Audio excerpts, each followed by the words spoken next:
Baik, Assalamualaikum warahmatullahi wabarakatuh. Alhamdulillahilladzi hadana li hadza wa ma kunna linahtadiya laula hadana. Asyhadu an la ilaha illallah wa asyhadu anna Muhammadar Rasulullah. Allahumma sholli ala Muhammad wa ala ali Muhammad. Baik yang terhormat kepada Ibu Dewi Febriani selaku dosen dalam mata kuliah Hukum Bisnis dan Regulasi dan seterusnya kepada teman-teman yang satu kelas dengan saya. Baik, dalam pertemuan kali ini saya akan mempresentasikan materi tentang kepailitan. Pengertian kepailitan. Pailit dapat diartikan debitur dalam keadaan berhenti membayar hutang karena tidak mampu. Kata pailit dapat juga diartikan sebagai bankrupt.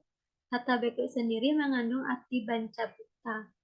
Sedangkan berdasarkan pasal 1 angka 1 Undang-Undang Nomor 37 Tahun 2004 tentang kepailitan dan penundaan kewajiban pembayaran utang, maka kepailitan adalah sita umum atas semua kekayaan debitur pailit yang pengurusan dan pemberesannya dilakukan oleh kurutor di bawah pengawasan hakim pengawas.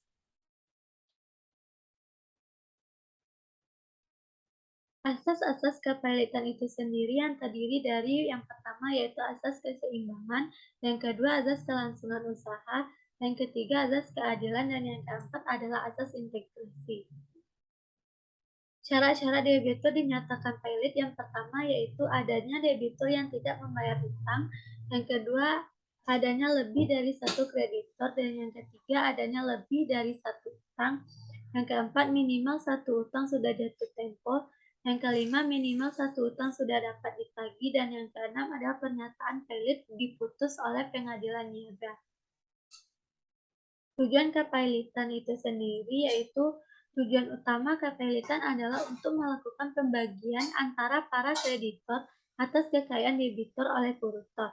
Kepailitan dimaksudkan untuk menghadiri terjadinya sitaan terpisah atau eksekusi terpisah oleh kreditor dan menggantikannya dengan mengadakan sitaan bersama sehingga kekayaan debitur dapat dibagikan kepada semua kreditur sesuai dengan hak masing-masing.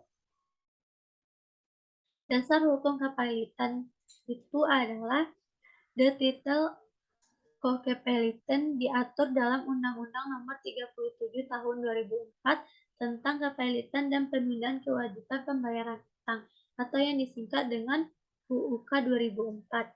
Sebelum diundangkannya UUK 2004, masalah kepailitan diatur dalam Transblad 1905 2117 JO.NTNTT.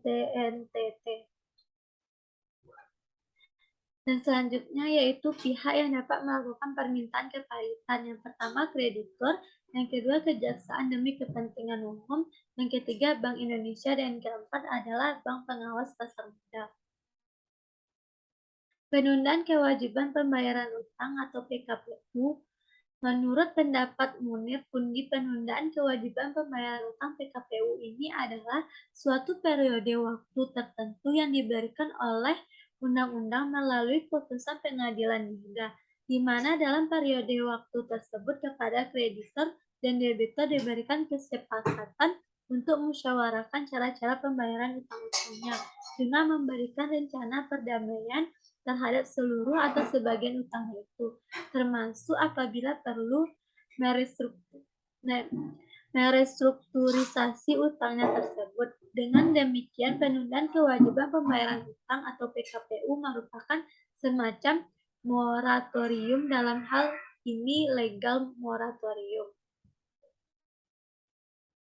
Dasar hukum PKPU itu sendiri di dalam Undang-Undang Kepailitan Undang-Undang Nomor 37 Tahun 2004 Pasal 222 Ayat 2 dikatakan debitur yang tidak dapat atau memperkirakan dapat melanjutkan membayar utang-utangnya yang sudah jatuh tempo dan dapat ditagih dapat memohon penundaan kewajiban pembayaran utang dengan maksud untuk mengajukan rencana perdamaian yang meliputi tawaran pembayaran sebagian atau seluruh utang kepada kreditor. Pihak yang dapat mengajukan PKPU adalah debitor, kreditor, dan Bank Indonesia. Dalam hal debitor adalah bank. Akibat PKPU itu sendiri yaitu yang pertama, Badan Pengawas Pasar Modal dalam hal debitur adalah perusahaan efek, bursa efek, lembaga clearing, dan penjamin, lembaga penyimpanan dan penyelesaian. Yang kedua, Menteri Keuangan dalam hal debitur adalah perusahaan asuransi, perusahaan reasuransi, dana pensiun, atau badan usaha milik negara yang bergerak di bidang kepentingan publik. Dengan dikabulkannya permohonan PKPU atau PKPU sementara, maka berlakulah hal-hal sebagai berikut. Yang pertama, selama PKPU berlangsung, terhadap debitur tidak dapat diajukan permohonan pilot. Yang kedua, diangkat seorang hakim pengawas yang tugasnya mirip dengan hakim pengawas dalam kepailitan. Yang ketiga, diangkatnya seorang atau lebih pengurus yang bertugas melakukan pengawasan terhadap kekayaan debitur. Yang keempat, debitur tetap dapat melakukan tindakan pengurusan dan pengalihan atas kekayaannya asalkan mendapat persetujuan pengurus.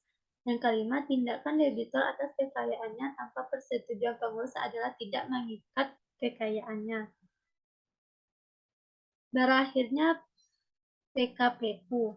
1. Atas permintaan hakim pengawas yang terdiri dari debitur selama waktu PKPU bertindak dengan itikat buruk dalam melakukan terhadap hartanya. Debitur telah merugikan atau telah mencoba merugikan kreditornya. Selanjutnya, debitur melakukan pelanggaran pasal 240 ayat 1 UUK. Dan terakhir, debitur lalai melaksanakan tindakan-tindakan yang diwajibkan kepadanya oleh pengadilan pada saat atau sesudah PKPU diberikan atau lalai melaksanakan tindakan-tindakan yang diisyaratkan oleh pengurus demi kepentingan harta debitur. Selanjutnya, selama waktu PKPU, keadaan harta debitur ternyata tidak lagi memungkinkan dilanjutkannya PKPU, atau keadaan debitur tidak dapat diharapkan untuk memenuhi kewajibannya terhadap kreditor pada waktunya. Yang kedua, atas permintaan satu atau lebih kreditor. Dan yang ketiga, atas prakarsa pengadilan niaga. Baik, itulah presentasi saya tentang materi kepailitan. Jika ada kesalahan kata, saya mohon maaf. Saya ucapkan dengan terima kasih dan assalamualaikum warahmatullahi wabarakatuh.